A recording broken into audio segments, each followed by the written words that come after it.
In this video, I'm going to show you how to fix a Vizio TV that won't turn on at all. First, make sure power cable is securely plugged into both the TV and the wall wallet. And try using a different power outlet to rule out electrical issues. Next, perform a power reset by unplugging the TV from the power source for about 60 seconds. Then plug it back in and try turning it on again. After that, check the power indicator light on the TV to see if it's turned on or blinks, as this can help identify whether the TV is receiving power. Try turning the TV on using the physical power button on the TV itself, not just the remote, to rule out remote issue.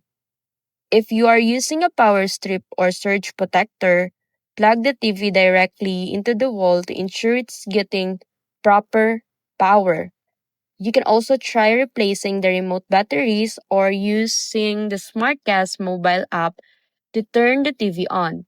If the TV still won't power on, the issue may be related to the power board or internal hardware, and professional service may be required.